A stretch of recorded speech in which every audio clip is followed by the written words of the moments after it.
19 अगस्त 2024 एक बाप और बेटी इमरान आरिफ और आमना आरिफ काम के बाद घर वापस जा रहे थे। बेटी मास्टर्स कर रही थी और बाप काफी मेहनती आदमी था। ये दोनों ही काम करके अपनी मेहनत पसीना एक करके अपना घर चला रहे थे, लेकिन आगे जो होने वाला था वो बहुत ज्यादा अफसोसनाक है। एक SUV V8 जो कि 100 किलोमीटर की स्पीड में तेजी से इनकी बाइक के साथ क्लैश कर जाती है। ये गाड़ी चला रही थी नताशा दानिश, जो कि Danish Iqbal CEO of metro power की वाइफ थी।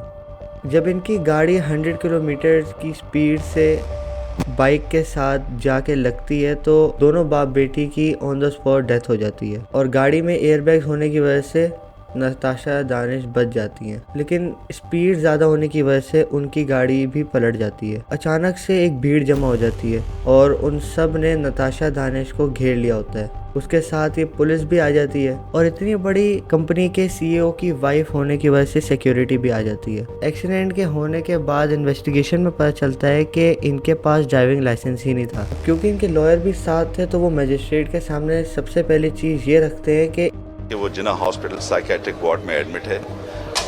वो एक साइकोसिस से गुजर रही है। इनके ऊपर सेक्शन 302 लगना चाहिए। इसका मतलब कि गलती से मिस्टेक हो गई, यानी कि अनइंटेंशनली किसी की जान चली गई। अब इस सेक्शन पे बेल हो सकती है, इसलिए उन्होंने कहा कि जज साहब अब हमें बेल दे दें। इन्वेस्टिगेशन से पता चला कि उनके पास लोकल ड्राइविंग लाइसेंस ही नहीं है, उनके पास है ब्रिटिश ड्राइविंग लाइसेंस। लाइसेंस ना होने की वजह से अब ये केस सेक्शन 320 से 322 हो गया।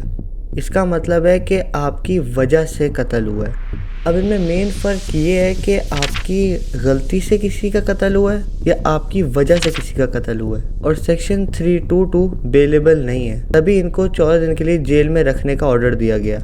अब जब ये सारी चीज़ें नहीं चली तो नताशा के हस्बैंड दानिश इकबाल ने ये बताया कि वो मेंटली इल थी और उनका 5 साल से इलाज चल रहा है, और ये भी बताया कि हमसे बिना पूछे वो गाड़ी लेकर गई थी। लेकिन जब जिन्ना हॉस्पिटल ने नताशा की मेंटल हेल्थ को ऑब्जर्व किया तो पता चला कि वो बिल्कुल स्टेबल है।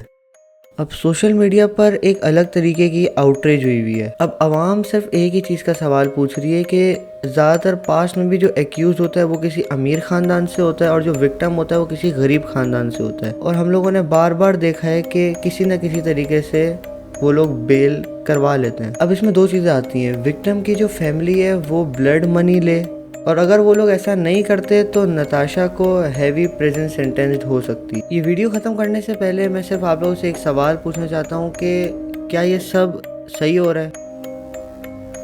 और मैंने देखा है सोशल मीडिया पे काफ़ी गलत चीज़ें भी चल रही हैं। ज़रूरी नहीं है कि हम लोग किसी और के साथ कुछ गलत करके उसको जेल भेज दें, और इसकी इन्वेस्टिगेशन पुलिस कर रही है, तो हम लोग को जज के जवाब का वेट करना चाहिए, क्योंकि हम लोग को पता है कि पाकिस्तान का जस्टिस सिस्टम कैसा चलता है। बहुत बहुत शुक्रिया।